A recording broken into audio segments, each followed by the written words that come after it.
Hi, Barbara. Good morning. How are you? I'm good. How are you?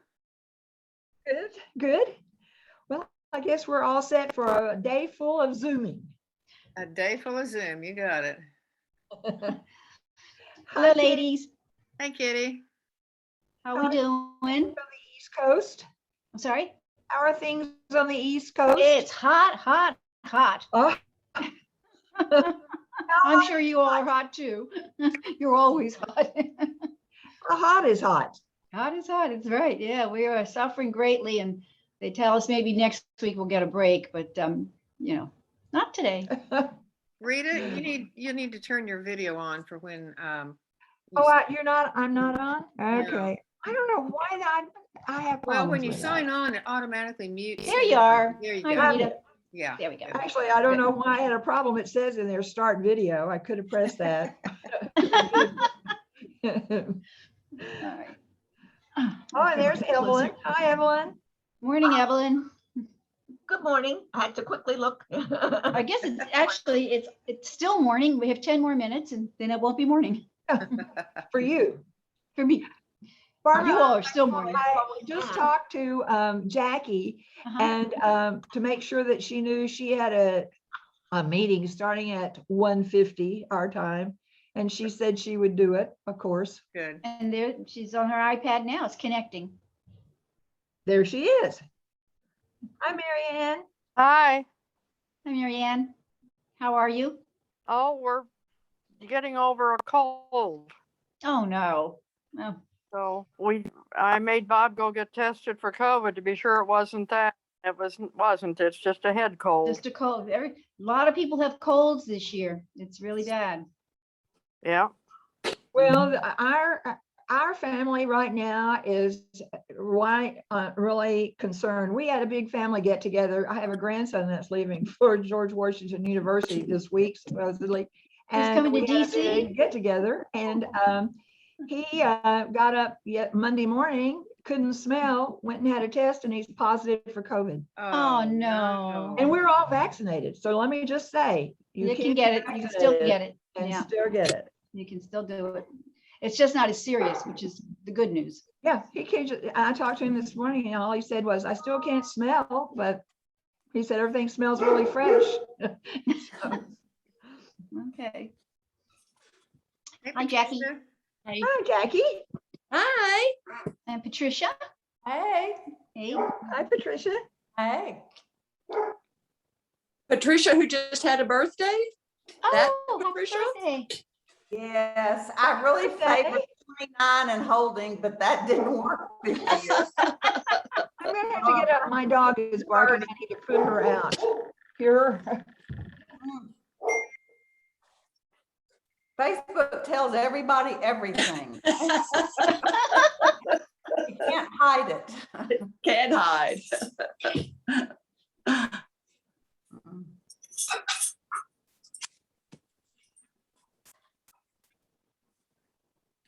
Hmm. Who did you say just got COVID? Were you talking about one of your husbands or friends? One of Rita's grandsons, but he doesn't have a get together. And the next day, he Oh. was putting on his aftershave and he couldn't smell it. So he went in to have a test done and it came back positive, but he still has no symptoms. They're passing texts back and forth and nobody has any He's symptoms. asymptomatic. Uh-huh. He must be Yeah. unhealthy. The crazy I thing, keep I guess saying that- because we all feel so vulnerable. My last week we went to a restaurant here in town that's known for all of its ceviche. I don't know if it's all, raw seafood in a Sure. big deal. Mhm. Well, last week, my husband doesn't usually stray too far from from normal food, but he had this big bowl of ceviche. And one day last week, he didn't go in, and I said, "Are you not feeling good?" And he said, "Oh, I'm really sick. I think I have COVID." And I said, Oh, no. "No, you don't." And he said, "I think I have fever. I'm pretty sure I've got it." And I said, "No, it was all that big bowl of raw seafood you ate last night." I said, and I felt him, I said, you don't have fever or anything. So we're all. He just thought he did. Yeah. I said, you shouldn't eat stuff you're not used to eating and that much of it. Hmm. You know, that's what happens when we go to Mexico on vacation. We all get a little queasy, you know, it must be the Mexican food. No, it's all the butter and the lard and the mass quantities of rich Oh. food we eat. Uh-huh. Yeah.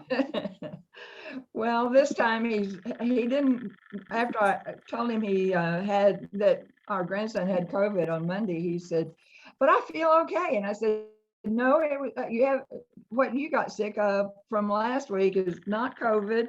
And now when COVID is around, you think you feel great. So I don't know. Yeah. How's the East Coast, Kitty? It's hot, hot, hot. Yeah. Yeah, but we're pretty good over here. I think our COVID thing is more under control than other states. I think. Excellent, Yeah. excellent. I'd like to And say that. are you going to have the Supreme Court spouse luncheon? It is still on the calendar, isn't it, Evelyn? Yes, it is. Yeah. Okay, it's because October when do the 7th. invitations go out? My brother and sister-in-law and John and I are anxiously Oh, awaiting to be good. attendees. Yes. Yeah, September. We want to wait a little longer Sure. just to do it because things keep changing with the Right. pandemic. So we don't. So I said to John, we really should do that again. He said, oh yeah, right. We really should. It really was a lot of fun and I'd love to do it again. I said, wouldn't that be great if SMU plays Navy on the same weekend? Oh yeah, right. Then we'll for sure go up. Well, guess what? They No, do. They play on the same playing at weekend. Navy? Oh, we've got to go. We'll have to sit on the Navy side. I'm sorry. Yes. But we'll go, absolutely. So it's that same weekend. Oh, wow. So we'll be up for that. Okay. I'm not First sure part of we're in- October. Right, First I'm part. not sure if we're Uh-huh. going to be in town, but I Uh-huh. know we're there the 7th. I'm not sure after that. Well, we'll see. That sounds Okay, like come fun. and stay at my sister-in-law. She has room. Well, no, we have a house. You still have your I house, still have don't my you? house. Yeah, yeah. But thank you. But I can stay Yes. with my son too. He's in DC, so. they're With all the good. babies. With the babies. Excellent. This is Jean. Can you hear me? Who? Who is that? We can hear you. Okay, we can't get the camera working, so Yeah, it's, we can hear you though. all right, that'll do. Oh, there we go. There's one of our winners, Trish Everett. Oh, I got see Trish and on, Kelly and Brown. I see. we've got Kelly we've got on. another winner here. Hi. And Deborah, And we got the Deborah? time- we got the times Here. right, Deborah, you're on. Oh, and Kelly. Oh, very nice. Yeah, no, this time I got the time right. No, I'm in Are you in Washington Rome. State? I'm not back till September. Oh, you're in Rome. Of course. I never know where you are. What time is it in Rome? Deborah's It's back in Rome. almost 6 p.m. Almost 6 p.m. 6 hours. Well, we're glad you. I joined went, us. yeah. Sorry?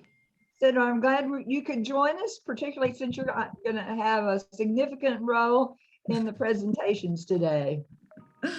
Okay, I'm ready. Good.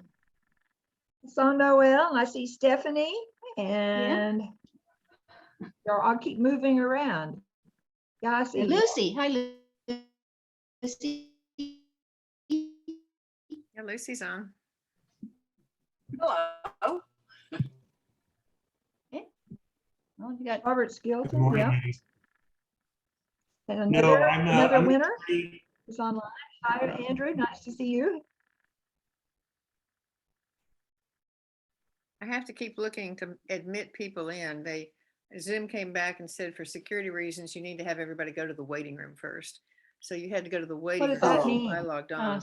And then. as What does people that came- mean, Barbara? Go to the waiting room. Means you can't get into the Zoom call until I let you. Directly. Ah, just So I have to admit keep you. so you have to admit them Mhm. Pardon? individually?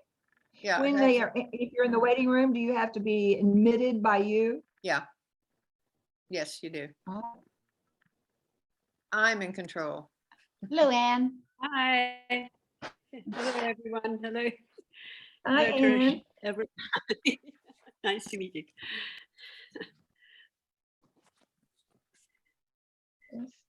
And there's Noel, who's. Hi, Noel. I see you're muted. You still still have a few minutes and I'm sure we need to probably wait till we've got Well, we everybody. need the other 2 teachers, right? Or 1 teacher. 2 teachers. 2 teachers. Yeah. Oh, you're right. 3. Sorry. We need Suzanne. I and was we need- counting wrong. We need Albert, Albert and Suzanne. Suzanne, right.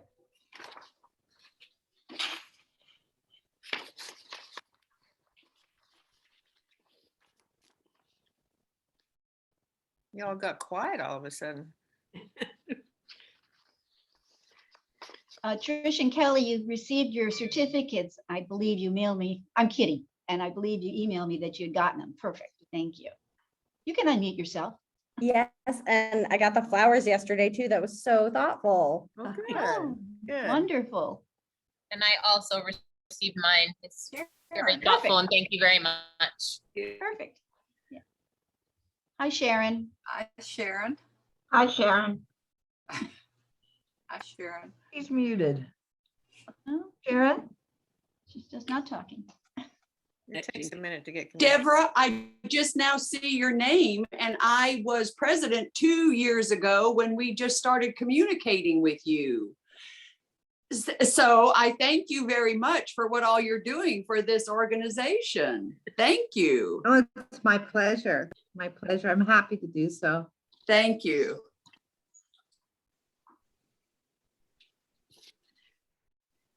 Ah, here's another teacher getting ready to join. Good. Must be Ah. Suzanne.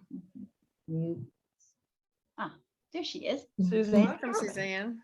Hi, Suzanne. Hello. So that's Kelly, Trish, Suzanne, and we still Just missing Albert. got that. Okay. We have one more to go, right? Yes. Yeah.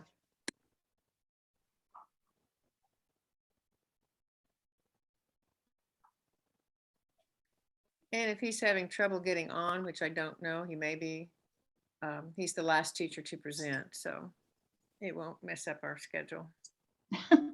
Hope he gets Oh, on. you all know we have a busy day today. And Barbara, when we after this meeting is over and then we reconvene at 2 Central, we have to go to a different Zoom location, right? A Zoom. Correct. Okay. And that should, And could I announce now that at 1:50, we will be calling a CAR meeting ahead of our regular 2 o'clock meeting, if that's all right. All of those on the CAR committee, if you could join then at 1:50 Central Time. Thank you. There's Jean. Yes, we do have some more coming on. I need to leave after 1 hour, but I think we'll be done with one in 1 hour, right? Should we be done? Okay. I'm going to the theater tonight to see Shakespeare in Italian, Midsummer Night's Dream. Wow.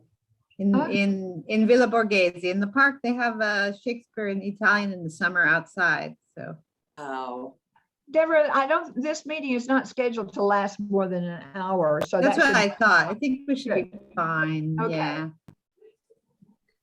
Deborah, we have Shakespeare in the park here in Texas too, but I bet it's nothing like yours.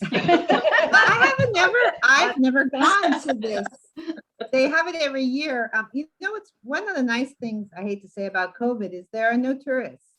So it's really easy to get tickets for things. Oh, right. Oh, right. The museums are empty and it's Perfect. extra touristing around. It's really good to be here. That's very nice. Yeah. That's the good Does benefit. Italy have some restrictions on from other countries coming in? Yes, you have to be vaccinated. Oh, well, you can come in if you get a COVID test, but you cannot go to restaurants, theater, gyms, anything. You can't go inside without a vaccine card that you've been vaccinated. Oh, Whereas the US is not letting anyone in. So there's a Right, big fight going on because Europe, all the EU Yeah. is letting US citizens in, but the other way. And then the problem is with my CDC, I got my vaccine in the US in the spring. Nothing's digitalized in the US. So No, each time I go anywhere in Italy, I have to show them the card and explain to them that it is really true. yeah, amazingly, yeah. What about masking? Are y'all wearing masking? Yes, yes, everyone now inside you have to wear masks again. Yeah, no, because the Delta variant is starting to kill people again here also. Italy's much better because people are really, but inside you have to wear masks, outside you don't, but you know, if there's crowds of people, You people do. put on masks. And then when you sit down to eat, of course, you take off your mask to eat, but yeah. Well, Texas is really in the midst of a huge outbreak of COVID. And last night, our governor had said you didn't have to wear a mask. Locally, our mayor and county commissioner came on and said, pay no attention to him. You will wear a mask. Your class, the teachers are going to wear masks. All the students will wear a mask. They put a restraining order on our governor to allow us Ours for too, them yeah. to enforce a lot more restrictions than we've been having to abide by. No, but it's so important. It's so easy. I mean, it stops things from spreading. I mean, it's not rocket science. You know? Exactly. I think most of the problem has been political. Yes, no, absolutely. And the problem in Europe, it's not political, it's health.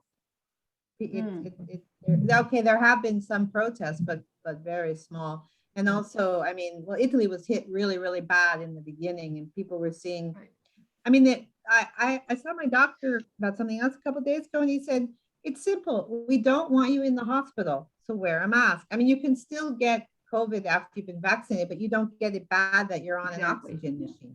So, right. You know. Anyway. I have a question. Barbara, do you want to start? We're a little past. Yeah. Yeah, let me go ahead and pull up the screen here. Before we get started, on the next meeting, will somebody be sending out one of those cute little things that says the meeting is coming up in an hour, or do I need to go back through and find that Zoom link? Just question. Well, that's Noelle. Where is she go? She's over She's here. right there. Okay, thank you, Noelle. I'll be looking for it. Okay. Are you thank going to resend the link? Thank you. Okay, can you all see the screen? Yes. Okay, that's our agenda for the day. It's not lengthy, but we're going to have some interesting comments. So Rita, you are our ALA president. Would you like to welcome everyone and kick it off? I certainly would. Well, I'd like to welcome you to the 2021 American Lawyers Alliance Teacher of the Year Awards presentations. For over 50 years, ALA has been active in its support of public education, citizen awareness, and various service programs. We recognize the vital role that teachers play in law-related education. And to recognize the importance of that role, ALA established our Law-Related Teacher of the Year Awards, which we give annually to public and private school teachers who have made significant contributions in the area of law-related education. The winners are chosen from applicants from around the country who learn of the contest through the Center for Civic Education site. 3 Alice Carr Scholarship Awards are given annually. And this year we will award the first annual Lillian Jarvis Award. Former chair of the ALA Teacher of the Year and the National Capital Lawyers Auxiliary. So Kitty, turn the agenda to you. Thank you, Rita. First, I would like to congratulate our 4 outstanding teachers of the year for their remarkable efforts during a most unusual year. For the past 36 years, we've recognized teachers from 30 states. We have awarded more than $150,000 to these teachers who have made significant contributions to law-related education. I thought you might be interested in learning a little more about some of our previous winners. In 2002, we met in Washington, D.C., and we're fortunate to have Mr. Marshall present the awards that year. Mrs. Carrie Ann Hare, a teacher from Birmingham, Alabama, wrote, "Being honored by your organization in 2002 is an experience I will never forget. Mrs. Marshall was the presenter that year. Oh my, it still gives me goosebumps to remember that she is the person who gave me the award." In 2016, Mrs. Holly Karchner, a teacher from Blackfoot High School in Blackfoot, Idaho, was one of our winners. Ms. Karchner started out as a school bus driver, moved on to school secretary, went back to school, and got her teaching degree. She completed her master's degree in history, political science, and law while teaching and coaching her We the People teams. She is currently Director of Outreach and Retention at Idaho State University College of Arts and Letters. Ms. Karchner wrote, "It is really important that we recognize students and educators for developing young people to be contributing members of society and to increase their knowledge of our constitutional democracy in order to maintain our system of government." In 2017, David Alcox from Milford High School, Milford, New Hampshire, was one of our Teachers of the Year. The message David Alcox conveys to his students is that they can graduate from high school, graduate from college, and retire from their jobs, but they will never stop being citizens. We were honored to have the retired Associate Justice, Supreme Court Justice David Souter send a handwritten note of congratulations to Mr. Alcox, a fellow resident of New Hampshire, on his being chosen as ALA Teacher of the Year. In 2018, Catherine Ruffing from Centerville High School, Clifton, Virginia, was one of our winners. Having retired after teaching U.S. government and AP U.S. government and politics for all 27 years as a public school teacher, Kathy retired from Centerville High School. She is now Senior Director for Teacher Professional Development Programs and Curriculum at Street Law, Inc. in Silver Spring, Maryland. Pre-pandemic, she traveled all around the country training teachers. She has both designed and taught high school law courses and is a go-to person for high school law teachers and educators wishing to implement practical law courses at their schools. Upon winning the Teacher of the Year award, Kathy wrote, "Teaching is not a profession that one enters into for recognition, but perhaps that makes it even more special when it is bestowed." And Kathy is online. I think you can see her. She's on there now. Hi, Kathy. Today, we are honored to have this year's Teachers of the Year with us. And I think after you hear from each of them, you will see why they have been chosen to be recognized as the American Lawyers 2021 Teachers of the Year. Barbara Smallwood is the chair of the Teacher of the Year program, and I'm going to turn it over to her now. Barbara? Thank you. Okay. I've been the chair, and I've been very fortunate to have Bonnie Mitchell and Ann Santorelli as part of the committee, and they have both done that for several years, and there's a lot of work to be done in that, and I appreciate that very much. Ann Santorelli is with us today. Bonnie Mitchell could not be here today, but Ann is going to introduce 3 of our Teachers of the Year. So Ann, I'm going to turn it over to you. Okay. Hi, I'm Ann Santorelli. I've been on the Teacher of the Year committee for several years, and it is always a great pleasure to introduce the winners to our membership and friends at our annual American Lawyers Alliance Awards ceremony, and let them tell us about how they are furthering their students' knowledge in law-related and civic education areas.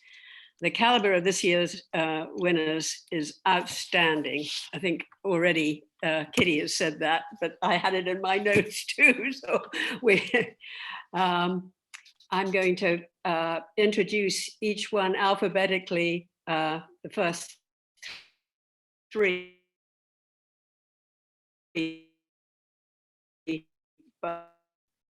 And then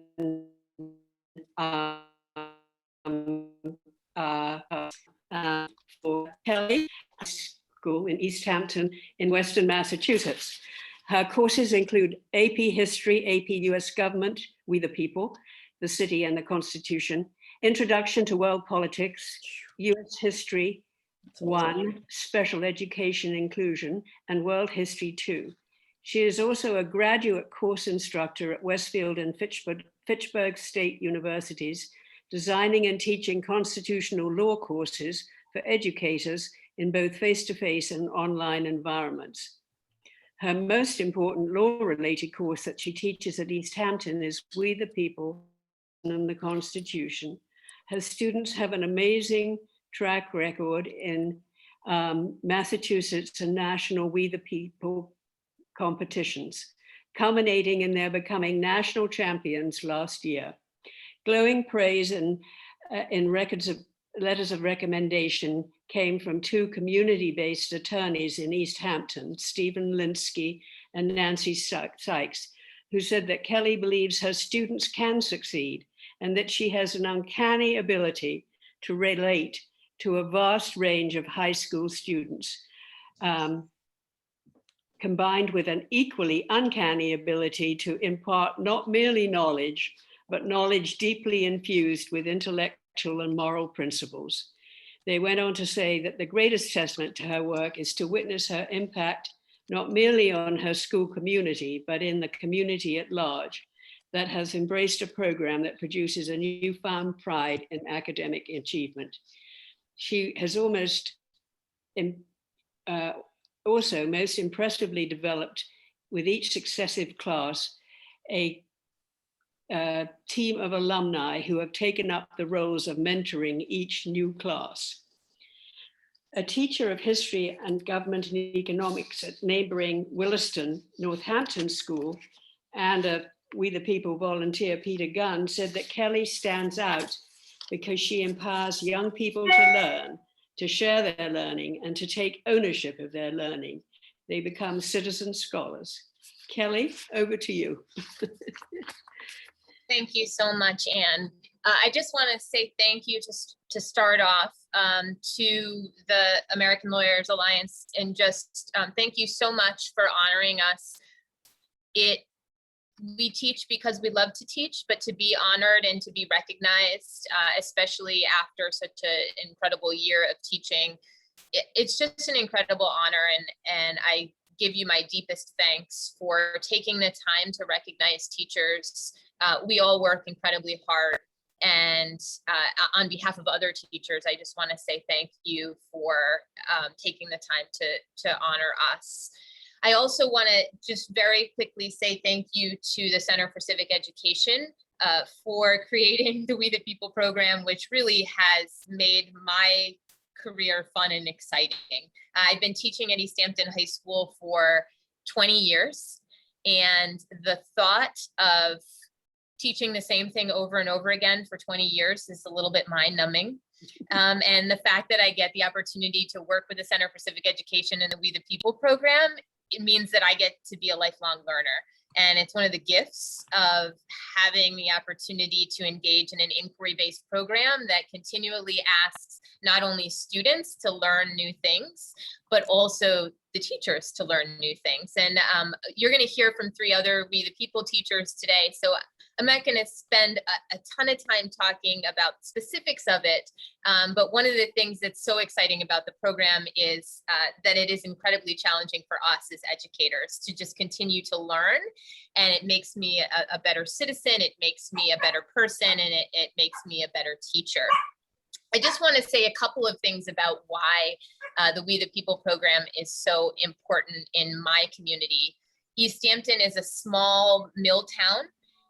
We are about under 40,000. We're actually a city, and we have about 450 students in our school. And our We the People program is open to any student. It's not an advanced placement course. It's not an honors course. Any student who wants to be a part of the program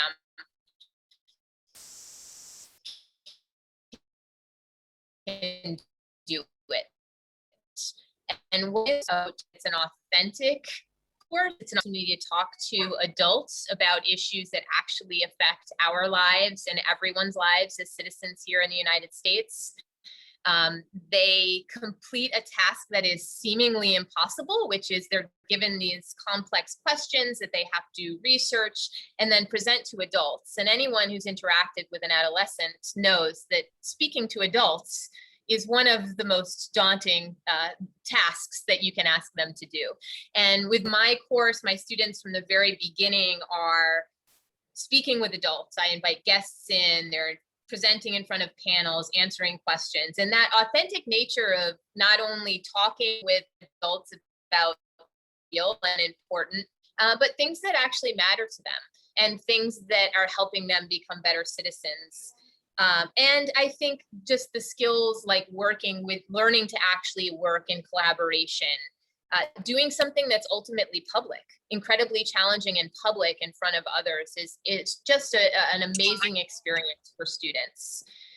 A couple of other pieces that are important. I always require my students to be civically engaged in some way. We just switched to a ranked choice voting model in our town or in our city, and we're going to help do some educational work this fall for citizens about how that works. We work the polls, students volunteer for Special Olympics. We do lots of different things that wouldn't necessarily happen without the We the People program. And I think two other things I want to say about that, and then I want to mention one other law-related program that's really important to me. There's two things I think that are really important about the We the People program, which I hope that more and more schools will learn. There's a lot of talk today about civic education and civic engagement, but I think what leads to actual real civic engagement from students is actually having the knowledge they need to understand what's happening in the community. And so often I think in schools, we decide, oh, let's do a civic project. And really what needs to happen is as students begin to learn about civics and they learn about citizenship, they understand that the project is really part of them participating in society. And so I think the exciting part about We the People is students become engaged because they know something about what's happening in their community. And then the other piece is that, as mentioned by Anne, we have a huge We the People community in my small town. Lots of students who've taken it, who come back 2, 3, 6, 10 years later and want to be a part of this project. And one of my students said something to the effect of, this is the only course I've ever taken where I know that my community is actually interested in how I'm doing. And the whole community is involved. And I think part of what happens with We the People program, which is really, I think, what learning should look like everywhere, is that students see that when you gain expertise in something, that you often develop a love for it. And so we often tell students, follow your passions or follow what you're excited about, but the reverse happens here. A lot of students enter my course not very excited about it, but when they gain an expertise about something, they then learn to love it and they want to come back and they want to engage and they want to talk with other people about the Constitution, about law, about court cases, about all of these pieces that are part of the program. And so I just feel very grateful. And I suppose that's what I want to share with you today, that I'm grateful for a program like this that has allowed me to see what real learning looks like. And as a way to give back, as mentioned, two things that I do is I try to provide graduate courses for other educators in law-related fields. And then additionally, the last 2 years, I started creating an elementary civics and history inquiry-based curriculum called History's Mysteries, which actually has been pretty successful, where a friend and I have developed an online curriculum to get elementary students talking about inquiry and civics and trying to recenter civics and history into elementary classrooms where it's been pushed a lot to the wayside. So I want to say that I'm doing my best to give back and to really help move along civic and law-related education. And I'm very honored to be here and for taking the time supporting us. Thank you, Kelly, very much. I really appreciate it. And I also appreciate the work you're doing with the special education kids. As a great aunt of an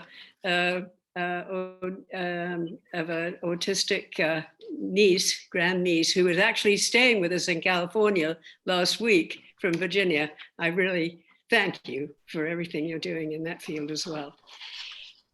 Okay, Trish Everett is a social science teacher, teaching AP Government, AP Psychology, Sociology, post-AP Political Science Seminar, and Constitutional School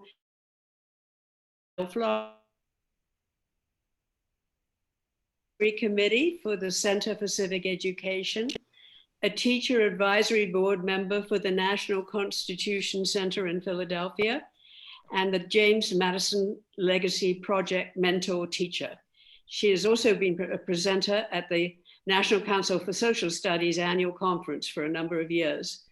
Her We the People team has won the Florida state competition several times and subsequently participated in the national competition. Her students under her tutelage have participated in classroom exchanges with the Creative Learning Academy and the National Constitution Center, among many other civic activities in their area, which I know she will tell you about. Christopher Riano, president of the Center for Civic Education, in his recommendation of Trish Everett, says that she embodies the very essence of what it means to be civically virtuous educator. And it is readily apparent that she checks all the boxes of what you would expect from a law-related education professional. He went on to say that what is not readily apparent, however, is her deep and personal connection to go the extra mile. Carrie Sortner, the Chief Learning Officer at the National Constitution Center in Philadelphia, wrote that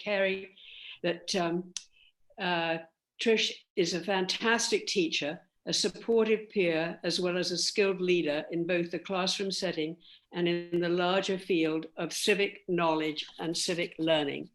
She has helped the National Constitution Center pilot their award-winning classroom exchanges and help the center build tools to support the other classrooms in engaging in historical foundations and building essential programs and materials in law-related education. She has helped train the 2 National Constitutional Center lawyers on classroom experience and what topics resonate with students in the field of law. Trish, would you like to speak now? Thank you so very much for that lovely introduction, for having me today, and for this truly remarkable recognition. Earlier you quoted Kathy Ruffing, and I couldn't put it better. Nobody becomes a teacher in hopes of recognition, but I think that makes it mean all the more when it does come.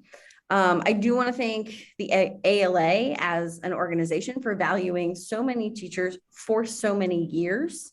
Bob Lemming, who I believe is here, hi, has often said when I've interacted with him that the teams we see at the We the People National competition are impressive and phenomenal, but represent only the tip of the iceberg of all the classes experiencing this program around the country and around the world. And similarly, the teachers that you all have chosen to recognize this year, but year after year, represent just the tip of the iceberg for all the teachers who are working tirelessly at this vital task, especially in what has been pretty much the strangest year on record. So at one point or another, I think all teachers eventually hear, usually muttered under their breath, the question, when am I ever going to use this? And shockingly, I have heard that question a lot less in the last few years. The need for civic education has really become, to quote TJ, self-evident. And we are starting to see just how important it is. And this moment is kind of a turning point in our opportunity to start valuing that civic education again for the next generation. Never has there been a more important time for each of us to be, as Teddy Roosevelt would surely say, the man in the arena. But as civic educators, the task falls to us to make sure that we send them into that arena well prepared. We live in a world where they're carrying around more computational power in their pockets than we used to put a man on the moon. So just reciting facts and regurgitating years is not going to do the trick anymore. Civic education has training habits of the mind and of building good mental skills, critical thinking skills. And all of the teachers being honored here today are a full-time business of helping students establish those patterns of civic engagement from a very early age. It's said that steel sharpens steel. And just as we want our students to continue to grow, so too do exemplary educators continue to grow and expand their knowledge and interact. Again, to quote Bob Lemming, students are victims of what their teachers don't know. He said that to me very early on in my career, and it has stuck with me. So I have made it my personal mission, as have so many others, to shrink that pool of knowledge I don't know, because I owe it to my kids to keep getting better, and being able to pursue professional development, to bring in guest speakers from related fields. All of these opportunities give us teachers the chance to shrink what we don't know and bring some of that uncontainable enthusiasm into the classroom, where it is likely to be contagious in the best way. So I have been the beneficiary of many, many opportunities. As a high school student, I actually participated in the We the People program. I was part of the 2001 Indiana State Championship team. And that kind of kicked off my personal experience watching our teacher, our coach, with a barely contained enthusiasm and fascination for discussing everything from social contracts and rule of law to rights violations and law enforcement. As fortune would have it, that teacher and coach that I got to watch be unbelievably passionate about his work was the 1997 ALA Teacher of the Year, Drew Horvath. So this is a second generation award that I think demonstrates the impact that it can have to recognize civics teachers like this, that they spark a passion in their students who then carry that on to the next generation of students. I remember sitting in his classroom. We baked a cake, a birthday cake for James Madison that year. We were a special kind of enthusiastic. And I remember sitting in his classroom as a high school senior and thinking, if I can do it like this, I want to be a teacher. And a mere 24 years later, here we are. So the We the People program has been a part of my life for about 2 decades now. And one of the most remarkable things that stands out to me about it, and as Kelly said, makes it different every year, and keeps me coming back to being involved in it in all sorts of ways, is for a lot of students, their experience in We the People is the first time somebody asked what they thought the answer should be, instead of telling them what the right answer will be on the test. And I think inviting students to become participants in their communities in a wide range of those civic habits of volunteering, working on a campaign, voting, just, even their small neighborhood community, getting involved in whatever group they identify as a part of, encouraging them to speak up, to take initiative, to act, and not simply hold an opinion, is a revolutionary act of the best kind. And it's the kind of revolution we want to continue to encourage. So in true small d democratic fashion, I took to social media and polled some of my former students, and I asked what civic education has meant to them. And as is often the case, they managed to be far more articulate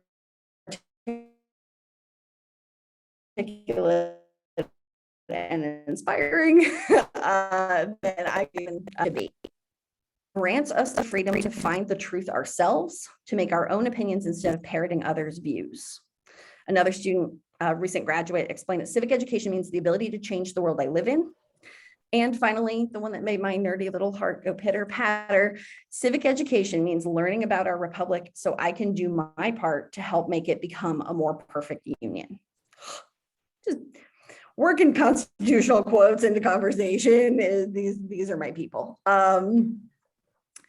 So if these are the sentiments, the takeaways, and the inspiration to act that the next generation of leaders carries with them, then they are quickly restoring faith in the public. Thank you again so much. I really appreciate this. Thank you very much, Trish. And it's been wonderful hearing about, everything you do down there. And it's a well-deserved award for you. Thank you very much. Suzanne Kammerman has designed and implemented plans for 3 different courses: AP US Government and Politics, American Government and Global Themes at Staple High School in Westport, Connecticut, where she teaches predominantly 11th and 12th graders. She launched the We the People program at the high school in 2015, and they have won the state competition twice and were 5th place in the national competition since then. Some of her fondest memories of her high school career were competing in the We for People competition, and she made it a goal to introduce it to her students. She also teaches a section of the course on American government and student rights that is taught with a special education teacher to assist those students who have specific needs. Her colleague, Lauren, and I'm just guessing, is it Francese, social studies coordinator at the Westport Public Schools, said in her letter of recommendation that Suzanne's classroom is challenging, engaging, and accessible to all learners, and she is collaborative and committed to ensuring all students are appropriately challenged in order to develop a deep understanding of civic responsibility. Quite simply, Suzanne is creating citizens who believe they can and will change the world. Andrew Laskin, a parent of a former student of Suzanne's and a volunteer with the We the People program at the school and a personal injury trial lawyer, wrote that Suzanne plants the seed of legal knowledge in these kids. She makes them understand that learning is more than test taking and research and writing. Oral advocacy is how Suzanne's students prove themselves, and learning the law and how to express oneself with passion are fundamental life lessons. Regardless of the paths her fortunate students pursue, they enter the real world with valued real life communication skills. He added that his younger son had just been accepted to Suzanne's We the People class for next year, and needless to say, his future looks bright, and with teachers like Suzanne who lead the way. Anyway, thank you very much, Suzanne, and can we hear from you? Yes. Your Well, thank you. Thank you so very much. I want to thank, of course, the American Lawyers Alliance for this honor, especially to be honored among this really impressive group of teachers. Hearing from both Kelly and Trish makes me realize just how many really impressive and wonderful educators there are out there in this country. And the fact that the ALA takes the time and the effort to honor them and us is really, it means quite a bit, especially as everyone has said, in a year like we just experienced. I also want to thank in my own community in Westport, the teachers, the parents, the community members who have made my job just that much easier as a teacher. And I do want to thank my family for allowing me to be the kind of teacher that I want to be. And that's one that works well beyond the school day. So there's a lot of people out there that make what teachers do possible. So teaching American politics and civics has been a labor of love for me for almost 20 years, but that's not where I started. I entered the workforce after college as a political reporter for Congressional Quarterly in Washington, D.C., and it afforded me amazing opportunities to cover the 2000 election, and I covered the banking beat on Capitol Hill. And so it was on September 11th, 2001, when 19 terrorists launched a series of coordinated attacks on the U.S., that I was in the Rayburn House office building, just a couple of 100 feet from the Capitol building. And it was over the next 12 hours that I would cover the day's events on Capitol Hill. Being so close to one of the potential targets of Flight 93 impacted me in a way I never would have expected. Reporting was exciting, but it suddenly didn't feel like my calling. A few weeks after that day, I was reading the Washington Post when amazingly an article showed up called "Give Teachers Credit for Life Experiences." In it, he commended American teachers and he put out a plea for more people to enter the teaching profession. He stated, "It's fun to see your name on a book cover or on the corner of a painting or atop a sheet of music, but that is only an occasional pleasure. Students provide surprises and humor and all kinds of stimulating moments every day. Some people, thank goodness, become hooked on it." Just 2 months later, I decided to make the decision to become a teacher. I share all of this with you because it's helped shape me into the educator that I am today. I think the role of the journalist and the educator are remarkably similar. Both are essential to the creation and the maintenance of an educated populace, capable of holding lawmakers accountable and ensuring the health and longevity of our democracy. As the teacher of 11th and 12th graders, I view my role as an important one, akin to that of a free press. As a nation has become increasingly polarized and the quality of civic dialogue has waned, I believe that instilling the younger generation and the values essential to democracy is important as ever. I want them to view law and politics not as something toxic, but as essential and honorable calling. Teaching has given me that opportunity. And my experience has been that teenagers want to learn about our American political legal system. They care about climate change and gun violence, student loan debt, racial discrimination, criminal justice reform. And while I wholeheartedly encourage their activism, there's nothing more gratifying than actually hearing students talk about their experiences going door to door with the local candidate, working at the polls, or in a recent case, organizing a gun prevention rally. But I also believe that it's not enough to care about the issues. And this is something that Kelly actually mentioned earlier. I also believe you need to understand how the levers of power work in Washington in order to truly make an impact. And that's where programs like the We the People program come in. I believe it's one of the most effective ways to educate students about our political and legal system. After experiencing it myself as an 11th grader in Mrs. Belms's American Studies class in 1993, we became the Connecticut State champions and went on to compete in Washington. I became determined to incorporate it into my classroom. The curriculum and the competition are the perfect antidote to the polarized political environment we currently see. The program fosters a classroom in which students learn to actually respectfully discuss and debate current political and constitutional issues. The heated rhetoric that's so prevalent on the TV and in Washington is actually replaced with reason and evidence. Students in the We the People program only succeed if they demonstrate a strong understanding of the Constitution and our modern day interpretations of it.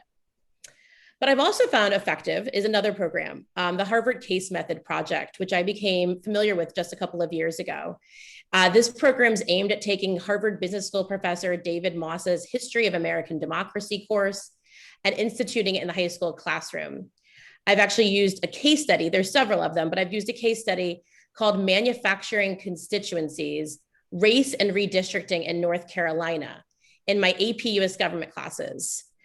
Over the course of several periods, the students examine racial gerrymandering and the background and arguments in the 1993 Supreme Court case Shaw v. Reno. They dive into a deep understanding of the political question doctrine and Supreme Court decisions from the 1960s about apportionment. And they take a deep dive into the Voting Rights Act of 1965. By putting a microscope on this case, the students quickly discover that there's no easy solutions to the problems posed by redistricting. However, the discussion about racial gerrymandering and the extent to which we should view the US Constitution as colorblind is essential to the high school classroom. And it's amazing to hear the students and their opinions and their viewpoints actually evolve over the course of those several days. I believe that at the heart of a democracy is conflict and free exchange of ideas, but that's only possible if students are asked to step out of their echo chambers and their safe spaces and to approach controversial legal and political questions with reason and an open mind. And that is what both of these programs do and what I try to instill in my classroom. Ultimately, when the students do the hard work, the reading, the research, the analysis, they discover that meaningful debate, even among people with very different viewpoints, is not only possible, but necessary. Almost 20 years after leaving reporting and entering the teaching profession, I feel as strongly as ever that I made the right decision, because giving citizens and voters the knowledge and the skills is the best way to ensure the future health of our democracy. James Madison in 1822 said, "A popular government without popular information or the means of acquiring it is but a prologue to a farce or a tragedy, or perhaps both. Knowledge will forever govern ignorance, and a people who mean to be their own governors must arm themselves with the power which knowledge gives." Thank you all very much. Thank you. That I'm just blown away by these three teachers. It's amazing. It's so interesting that they're all We the People graduates, so to speak. We have another award this year. It's a new award. It's called the Lillian B. Jarvis Teacher of the Year Award, and her daughter Deborah has now become an ALA member in honor, and this award is in honor of her mother. So I've asked Deborah to speak a little bit about her mom and why she wanted to do this Teacher of the Year Award in her mom's name. Deborah? Yeah, okay, well, thank you so much also for giving me this opportunity, and also just listening to Suzanne and Trish and Kelly. They've pretty much said a lot of the reasons why I think these awards are so important. But so just a little bit, my mom was born in 1931, and she was the daughter of immigrants. Both my grandparents were immigrants from the Ukraine to the US, and grew up in immigrants, went to Brooklyn College, majored in English and journalism, and really wanted to be a journalist.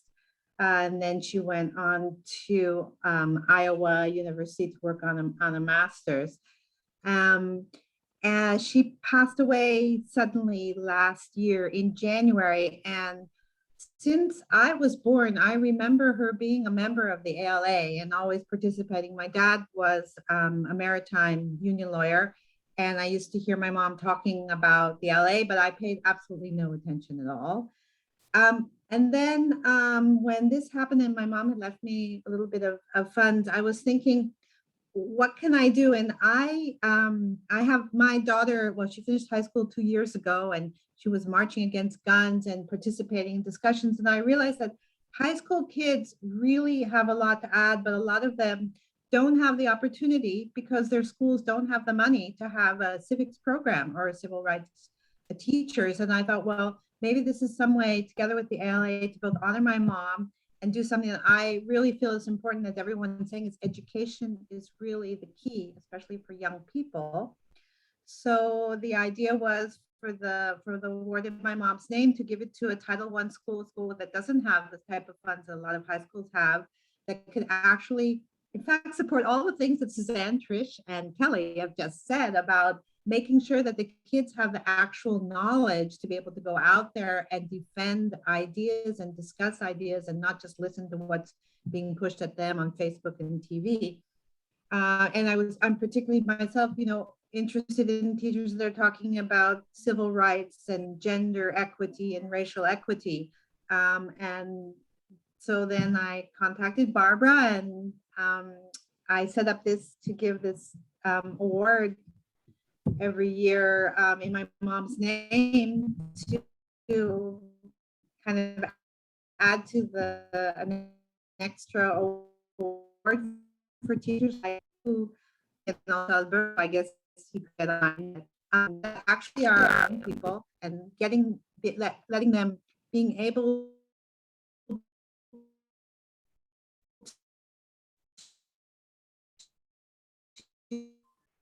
to understand what their responsibility for. Really, we have a new future generation that actually has a way to move forward for everyone. So that's what I've done, and I really appreciate, because Barbara and everyone did everything. I just helped find it, but you guys did all the work of sending out the applications, finding the person, and I really appreciate all that. And I just glad that I can add to the supporting teachers, particularly from even the poorer schools that don't have the opportunity to have civic programs. So I think that's all I wanted to say. Thanks. Thank you. We are all very, very appreciative of your generosity on behalf of your mom, and we're delighted you're part of ALA now. So you may not know, but Deborah is speaking to us from Rome. She lives and works there and comes back to the States, I guess, every year for a sabbatical, maybe in the summertime, and to see her daughter, who I believe is in college now. So we're just delighted. And I've tried to get a hold of Albert this morning while everyone else was talking, and I cannot reach him. I don't know if he's having issues. I don't know if there's a connection. I just don't know what's going on. I'll give you a little bit of background on Albert. His school is West Windsor Plainsboro High School in North Plainsboro, New Jersey. And I'm not going to go through all of the details on his application, but in reading through it, he's very much a we the people person as well. And it's interesting that all 4 of our teachers this year are we the people. And that's tremendous. It's something very good for Robert Lemming. What he's done a lot is arrange trips to the courthouse so the students can watch proceedings and speak with the judges as well as the prosecutors and the defense attorneys. He's done a lot of things outside the classroom to give them an exposure, because they may not, it's a good way to get an exposure. They don't want to get an exposure as a participant. They want to do it as an observant. So he's done several of those things. They went to Trenton last year and had a lunch visit with the mayor. He talked about We the People and how valuable that has been for his students. And he's produced a documentary on that, which he sent to us. And when you see the documentary, you realize that he has a diverse set of kids in his classroom, and it's encouraging to see that. He also does a C-SPAN student cam competition. And then one other thing that he does, what I think would be great fun, I wish my teachers had ever done this. For 10 years, he's coordinated a 5-day trip for about 100 students in 11th grade, and they go to Washington, D.C. And they focus on the importance of service to the country and require the students to be active participants at speaker events. So all those things are contributing to an enriching experience in the classroom. And I think that's what all of our teachers today have shared with us, is not only their passion, but how they're going beyond the boundaries of their classroom to give these students more than the average bear gets in any classroom. And you all have been amazing. What I will do is I will get with Albert, and I will get with him. I will record his speaking, and we'll have that published in the newsletter. So all you have to do is just click a link and go and hear what Albert has to say about what he has done, because he's an impressive young man. So I'm sorry that he's not here. I'm sorry I could not get a hold of him, but I am going to turn it over to Robert Lemming, because I believe he would like to say a few words to his We the People. Thank you, Barbara, and thank you for this invite, Kitty, to us to speak. I've done this many times, as you know, and I was just thinking, I've been associated with the ALA for over 30 years. Back with Kathy Levinson from Hawaii, and Sandy Lyle from Indiana, and many others who I worked with closely when I was the state director in Indiana. And so I know when I came to the Center for Civic Education, I wanted to make sure that the ALA was connected up with the national organization, in which we have. And thank you so much for supporting these fantastic teachers. And I don't need to say much about them, because you heard from them. I will say that one of the other things I'm famous for saying is, and this was my strategy, my philosophy since I started teaching 1977, 78, was if you expect more, you get more. And these teachers expect a lot out of their kids. And guess what happens? They rise to the. I think that's maybe worry about it, and that is lower expectations of students. And part of that is, well, we've been through this COVID, so now I think we need to lower our expectations. I would resist that. I think these teachers are not going to fall for that. It's not good for America. Higher expectations are always good, and you allow kids to do it, and they do it. And these teachers have seen that over and over and over again. I can't believe how long they've been teaching. I've known all 3 of them for a number of years, and I just can't believe how long they've been teaching. reminds me of how old I get it. They're, you know, they're, and as Trish said, they are, this does, don't, you know, don't take away anything from these three teachers. They are the tip of the iceberg.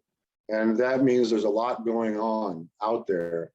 And they're, in a sense, they're so humble. They want to represent all of those teachers who are doing great things in the classroom. And when you hear bad things about education from some journalists, Suzanne, I know, you know, that it's not true sometimes. I mean, here are the examples. And I've been privileged to know these three teachers as well as many, many others over the years. And I'm just really grateful for what they do on a day-to-day basis. That's difficult. You know, I watch it from afar and try to support them. I will tell you that, you know, you'll be interested to know, as you know, the state questions are coming out August 31st. I'm in the midst of writing those right now. And what it does is it allows kids every year to deal with constitutional issues.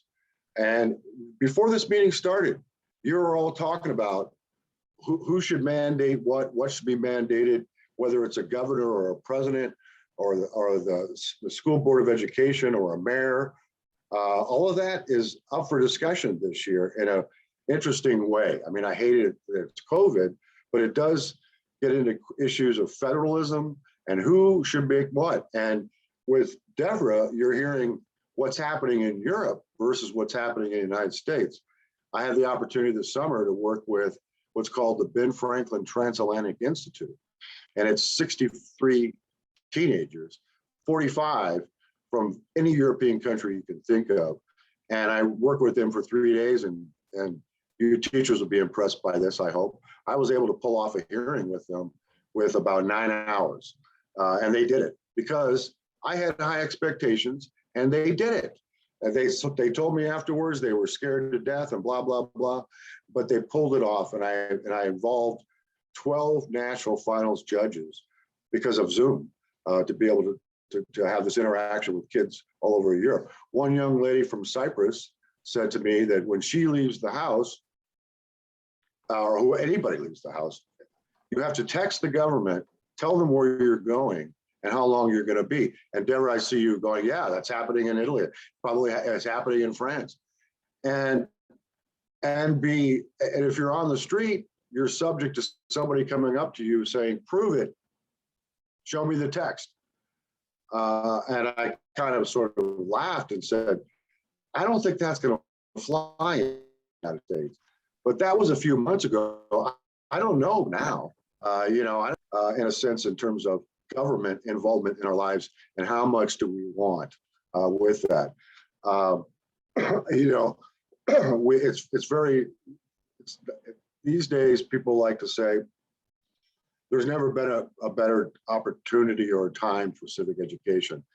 Having been involved in teaching and education for 40 years, I suspect there's always been a time for involvement of civic education, and there will be generations from now. When you live in a democratic republic, it's necessary to have citizens who know something before they vote or be active. You know, it's fine to have citizen activism, but be prepared. Understand something about classical republicanism, natural rights philosophy, all of that. And your organization is really, you know, pushes this, and I really appreciate that. And obviously I appreciate these teachers.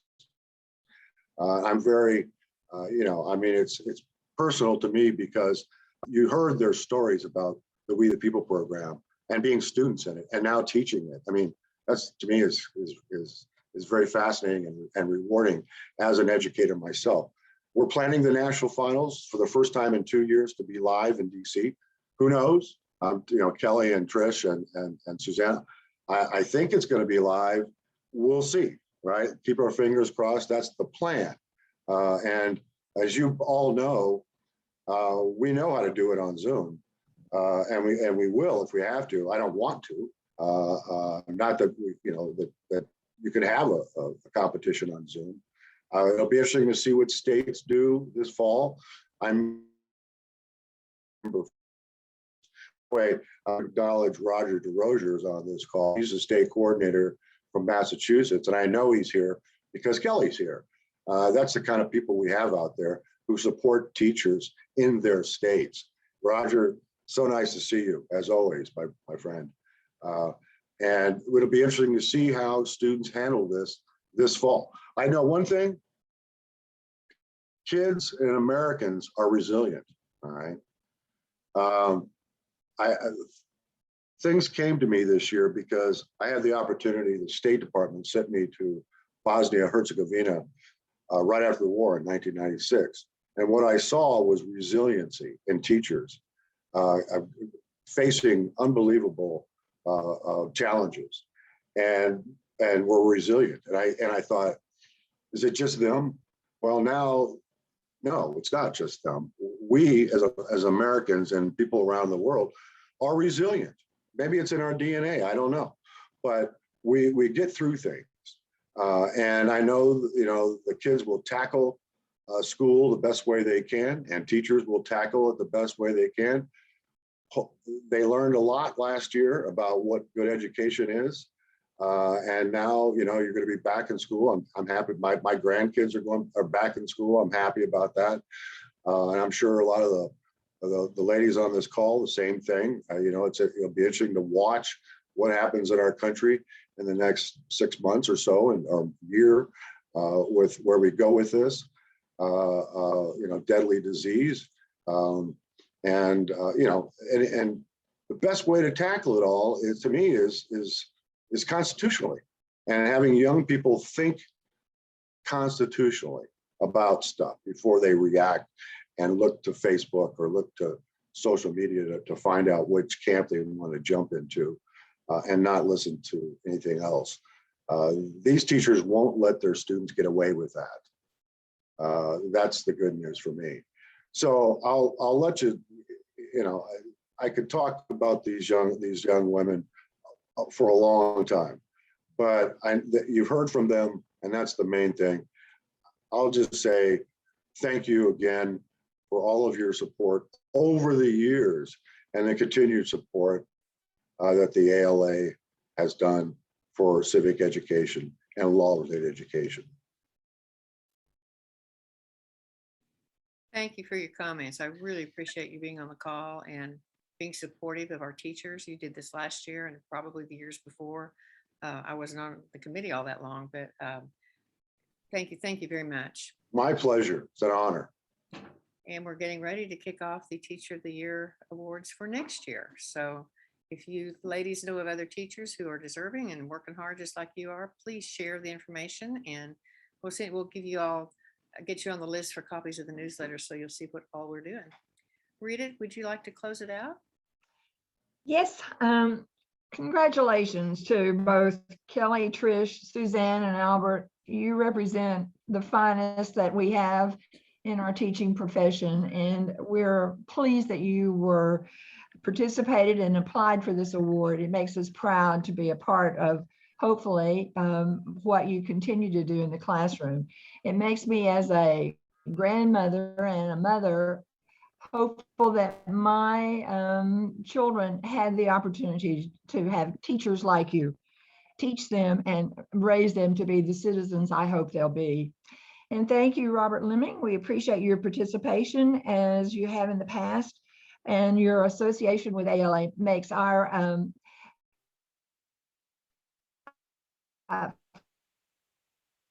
finding the right teachers and publicizing the application process.